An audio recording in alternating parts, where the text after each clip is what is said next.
जी friends, आज का हमारा सेशन है ईएच पेन मैनेजमेंट। और ईएच पेन मैनेजमेंट में हम बात करेंगे 8 different type of the stomach pain. पेट में दर्द होना सबसे एक आम रीजन हो चुका है। वो बच्चों को हो सकता है, बच्चों को अधिक जंक फूड खाने की वजह से पेट में दर्द हो सकता है, या किसी वायरल या बैक्टीरियल इंफेक्शन होने की वजह से पेट में दर्द हो सकता है। और दर्द के प्रकार और स्थान, गंभीरता पर विचार करके उसके लक्षणों को ध्यान में रखकर उसका ट्रीटमेंट किया जा सकता है। 8 प्रकार के stomach pain, different type of the stomach pain आपको मिलेंगे।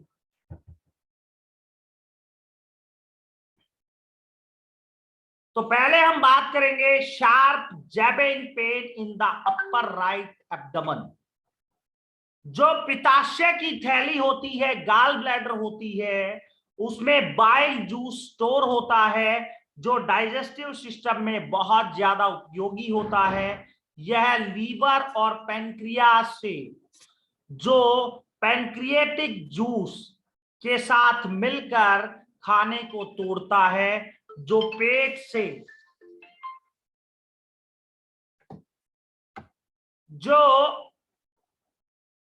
पेट से निकलकर छोटी आंत स्मॉल इंटेस्टाइन में एंटर करता है। और पित्त की थैली की पथरी का सबसे आम कारण तब होता है जब लीवर एक्स्ट्रा कोलेस्ट्रॉल उत्सर्जित करता है, सिक्रीट करता है। जो एक्स्ट्रा कोलेस्ट्रॉल होता है वो गाल ब्लैडर में स्टोर होना स्टार्ट हो जाता है और गाल ब्लैडर में पथरी बन जाती है। गाल ब्लैडर की थैली, गाल ब्लैडर लीवर के बगल में साथ में होती है और यह ऊपरी दाहिने पेट में इस स्थान पर है जहां शरीर पित्त नली कॉमन बाइल डक्ट के माध्यम से पित्त पथरी को पार करने का प्रयास करता है। तो बहुत ज्यादा तेज दर्द होता है फ्रेंड्स, क्योंकि जब स्टोन हो जाएगी और जो स्टोन गाल ब्लैडर में जो स्टोन होगी वो कॉमन बाइल डक्ट के थ्रू बाहर निकलने की कोशिश करेगी। जब वहां पे वो प्रेशर करेगी या फंस जाएगी, रुक जाएगी, वहां बहुत ज्यादा पेन होगा।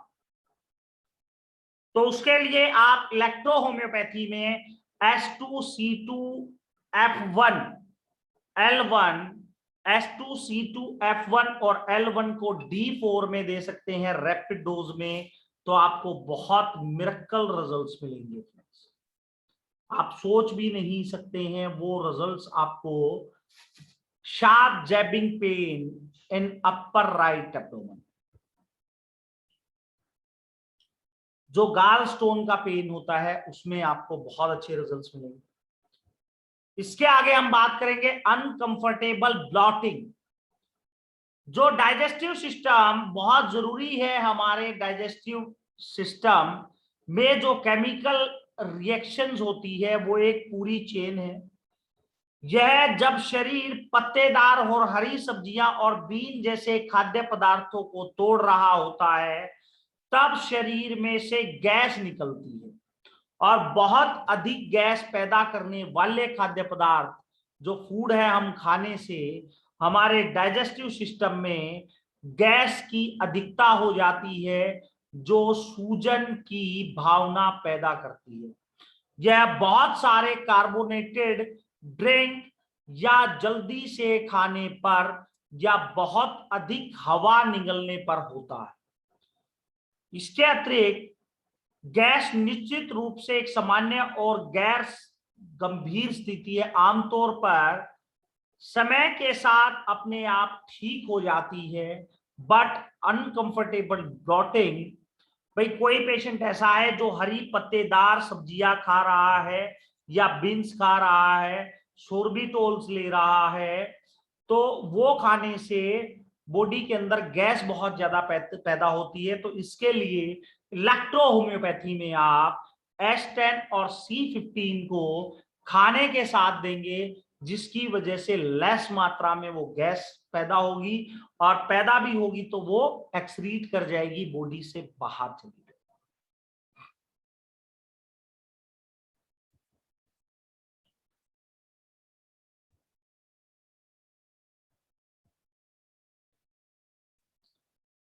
इसके आगे हम बात करेंगे अपर स्टमक पेन और बर्निंग सेंसेशन।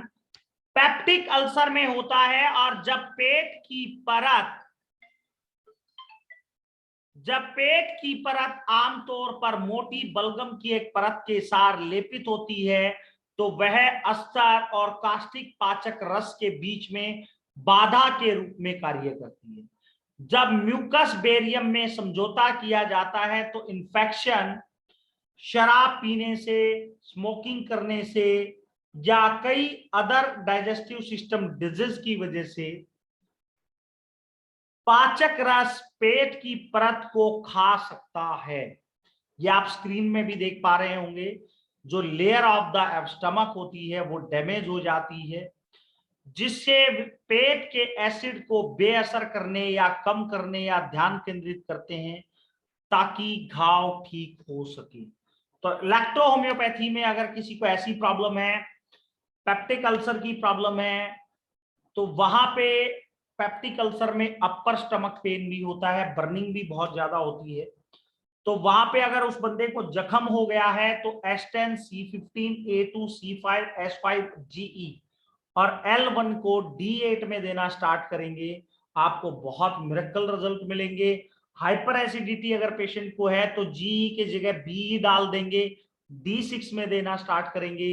गैस्ट्राइटिस की प्रॉब्लम है तो Y को यूज करेंगे और D6 में देना स्टार्ट करेंगे, आपको बहुत मिरेकल रिजल्ट्स मिलेंगे।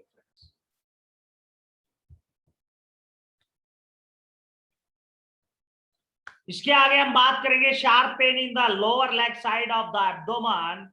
ये अविष्ट अंग माना जाता है, जिसे अपेंडिक्स बोला जाता है।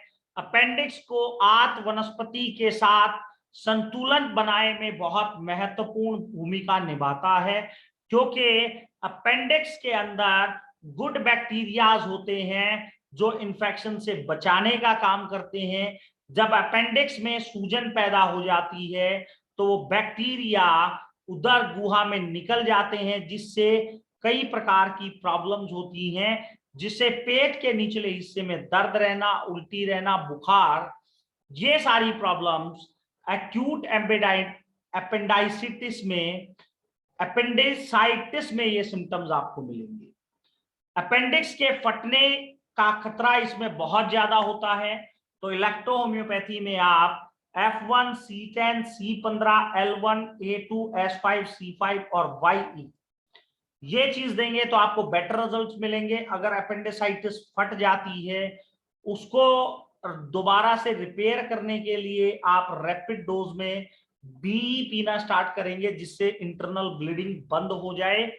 और उसके लिए F1, C2, A2, S5, C5, C10, C15, L1 और GE को 200 में डाइल्यूशन में देंगे, जिसकी वजह से फास्ट रिकवरी आ सके।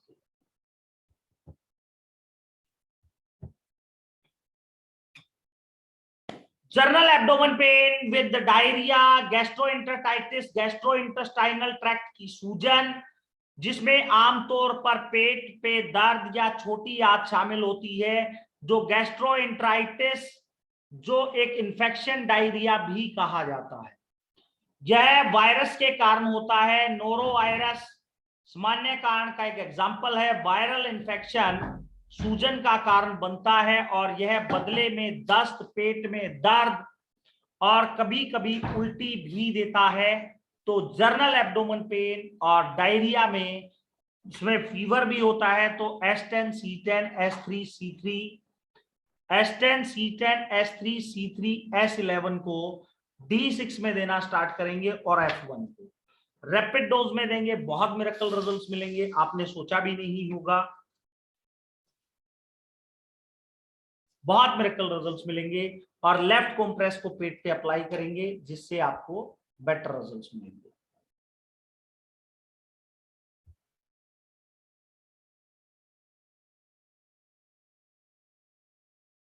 इसके आगे हम बात करेंगे फ्रेंड्स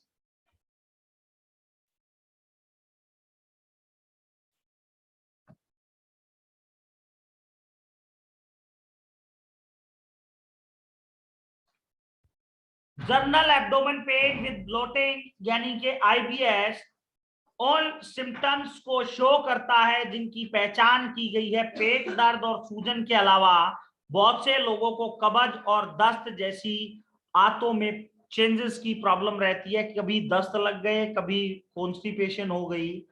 तो इस डिजीज के लिए आप 2 नंबर और 3 नंबर बेसिक को रेगुलर देंगे और S3 C3 S10 C10 को D8 में देना स्टार्ट करेंगे 20 बूंद हर 3 घंटे बाद, और वरम 1 को D4 में देना स्टार्ट करेंगे। वहां पे आपको बेटर रिजल्ट्स मिलेंगे।